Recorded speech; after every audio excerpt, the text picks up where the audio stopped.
CM Nitish Kumar की समृद्धि यात्रा के दूसरे चरण का शेड्यूल भी आ गया है। 27 जनवरी से समृद्धि यात्रा के दूसरे चरण की शुरुआत होगी।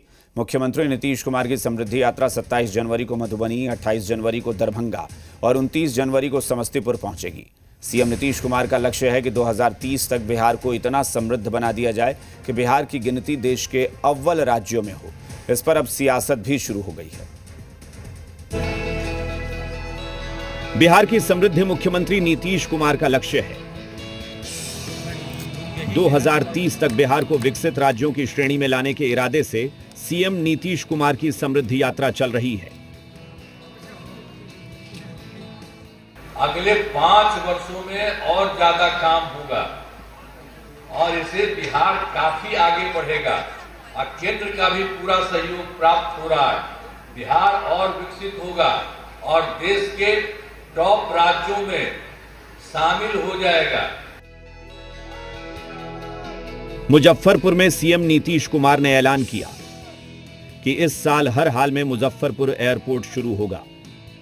बिहार में जो बड़ा उद्योग लगाएगा 1 रुपए में जमीन दी जाएगी। मुजफ्फरपुर जिले में अनेक पथों एवं पुलों का निर्माण कराया गया है। जो है गंडक नदी पर बंगरा घाट पुल का निर्माण कराया गया है। अब ये जो बागमती नदी पर नया पुल बनाया गया है और इसमें जो है बूढ़ी गंडक नदी पर 3 बड़े पुलों का निर्माण कराया गया है।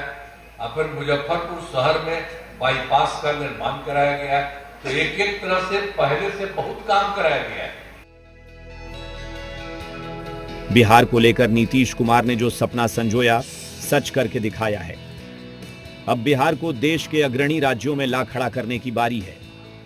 हालांकि सरकार के दावे पर सियासत भी शुरू हो गई है। 20 वर्षों में बिहार कहां पहुंचा, पहले इसकी प्रगति रिपोर्ट देनी चाहिए कि भाई जब प्रति व्यक्ति आए देश में सबसे नीचे बिहार का, प्रति व्यक्ति निवेश सबसे निचले पैदान पर बिहार, शिक्षा के मामले में सबसे निचले पैदान पर बिहार, स्वास्थ्य के मामले में सबसे निचले पैदान पर बिहार, पलायन के मामले में सबसे निचले पैदान पर बिहार। तो फिर बिहार को 2030 तक आप विकसित कैसे कर देंगे? विपक्ष के बयान को आड़े हाथों लेते हुए बीजेपी और जेडीयू कह रही है कि 2005 के बाद से लगातार बिहार की तस्वीर बदली है और एलजी 5 वर्ष में उद्योग पर फोकस किया गया है। साथ ही 1 करोड़ नौकरी के जरिए भी आर्थिक समृद्धि आएगी और उपभोक्ता वस्तुओं की मांग में बढ़ोतरी होगी। का अब ये इस चीज पर विशेष फोकस है कि साहब कैसे भी राज्य में उद्योगीकरण हो, जिससे जो है लोगों को ज़्यादा से ज़्यादा रोजगार मिले और जब रोजगार मिलेगा तो निश्चित रूप से बिहार का विकास होगा, आर्थिक विकास होगा, लोगों की आमदनी बढ़ेगी। तो कांग्रेस कह रही है बिहार आर्थिक विकास के सभी मानकों पर देश में 20वें या उससे भी नीचे नंबर पर है। इथेनॉल फैक्ट्री बंद हो रही है। ऐसे में बिहार कैसे विकसित राज्य बनेगा? जो इंडेक्सेस होते हैं SDG, HDI, per capita income, Bihar 20 राज्यों से बाहर है। कैसे उसको आप ठीक करिएगा? माननीय मुख्यमंत्री जी को इसके बारे में भी बात करनी चाहिए। 2022 में बिहार में इथेनॉल प्लांट बना था, आज की क्या स्थिति है? बंद होने की हालत में है वो सब। क्यों?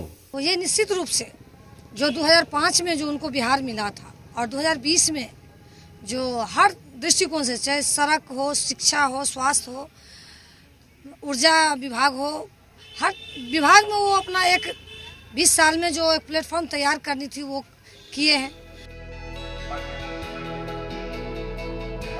नीतीश सरकार बिहार में उद्योग, स्टार्टअप, महिला रोजगार, खेलकूद और शिक्षा पर व्यापक काम कर रही है, जिसका भी असर दिख रहा है। मुश्किल नहीं है कि 2030 तक बिहार अव्वल राज्यों में शुमार हो। रजनीश, जी मीडिया, पटना।